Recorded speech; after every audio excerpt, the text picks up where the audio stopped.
आशा जी बड़ी तानाशाह और हुक्म चलाने वाली महिला है और पति शेखर जी सरकारी कर्मचारियों के पद से रिटायर्ड है। 2 बेटे और 2 बेटियां हैं। दोनों बेटियां और बड़ा बेटा संजय की शादी हो चुकी है और छोटा बेटा अनिल अभी कुंवारा है। दोनों बेटे अच्छी नौकरी में है, आर्थिक रूप से मजबूत है। इसी बात का घमंड आशा जी में है। बड़े बेटे की पत्नी बड़ी बहू प्रियंका बहुत ही सभ्या, सुंदर, संस्कारी और प्यारी मुस्कान वाली लड़की है। घर आते ही उसने सारी जिम्मेदारी संभाल ली थी।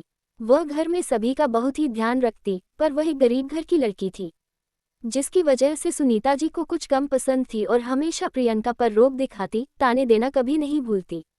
बेटा संजय शुरू में एक छोटी सी नौकरी में था। उसके लिए ज्यादा रिश्ते नहीं मिल रहे थे। कई जगह देखने की बाद सबको प्रियंका ही पसंद आई, जो पढ़ी लिखी और देखने में भी अच्छी लगी, किंतु गरीब परिवार से थी। फिर भी इसी से रिश्ता कर दिया गया और शादी हो गई। धीरे धीरे संजय की मेहनत रंग लाने लगी। अब तो संजय की काफी अच्छी तरक्की हो गई है और वेतन भी 3 गुना बढ़ गया। किंतु आशा जी को लगता है कि अगर अब संजय की शादी की होती तो अच्छे घर से रिश्ता होता, बहुत सारा दहेज भी मिलता। इसी बात को लेकर वे कई बार प्रियंका को जी भर कर सुनाती, किंतु बेचारी क्या करें, किससे शिकायत करें। आशा जी कड़क मिजाज की है और कायदे कानून वाली भी है। घर में सबको चुप रहने की आदत ही हो गई है। बच्चे भी माँ का आदर करते हैं और उनसे डरते हैं। आशा जी का सपना है कि छोटा बेटा अनिल, जो कि अच्छी नौकरी में है, उसके लिए देखकर अमीर घर की, पढ़ी लिखी और कमाने वाली बहू लाऊंगी। मन मुताबिक बात चलाई। बहुत ही बड़े घर की लड़की पूजा से रिश्ता पक्का हुआ संजीव का। पूजा देखने में अच्छी और MBA भी की है और 60,000 महीने का कमाती है। सोने पर सुहागा। जैसा सुनीता जी चाहती थी वैसा ही हुआ और साथ में खूब दहेज भी लाई पूजा। सुनीता जी बहुत खुश थी। अब तो बस उनकी जुबान पर पूजा पूजा ही होता। अपने हर कामों के लिए पूजा को बुलाती। शुरू में पूजा भी खुशी खुशी काम करती। धीरे धीरे वो सास से तंग आ गई। छुट्टियों का दिन था। प्रियंका अपने मायके गई हुई थी। अब तो सारी जिम्मेदारी पूजा पर आ गई। एक दिन तंग आकर पूजा पति से झगड़ा करने लगी। मैं यहाँ इतना पैसा दहेज लेकर आई हूँ, तुम्हारी माँ की नौकरानी बनने नहीं आई हूँ।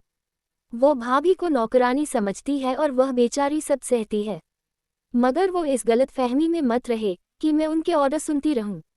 अनिल बोला, तुम फिक्र क्यों करती हो, मैं मम्मी से आज ही बात करता हूँ। अगर नहीं मानी तो हम घर छोड़ देंगे। बाहर से आशा जी ने सारी बातें सुन ली। खैर उन्होंने किसी से कुछ नहीं कहा। रात भर सोचती रही कि मैं कितनी गलत थी। बेचारी प्रियंका कभी मुंह से एक शब्द नहीं निकाली और मैंने उसके साथ क्या क्या नहीं किया। आत्मग्लानि में डूबकर कब आंख लग गई पता ही नहीं चला। सुबह आशा जी रो रही थी, तभी प्रिया कमरे में पहुंच गई और घबरा कर पूछा, मम्मी जी क्या हुआ? कुछ नहीं, मेरे सिर में दर्द हो रहा है, लाइए मैं तेल लगा दूं। फिर उनके सिर में तेल लगाने लगी। आशा जी बोली, बहू मेरी गलती के लिए मुझे माफ कर दो, मैंने तेरा बहुत दिल दुखाया है। ऐसा क्यों कह रही है मम्मी जी? आप बड़ी होकर मुझसे माफी मांगे, ये मुझे मंजूर नहीं। आप तो मेरी माँ समान है, कहकर प्रिया रोते हुए आशा जी की आंखों के आंसू पोंछने लगी।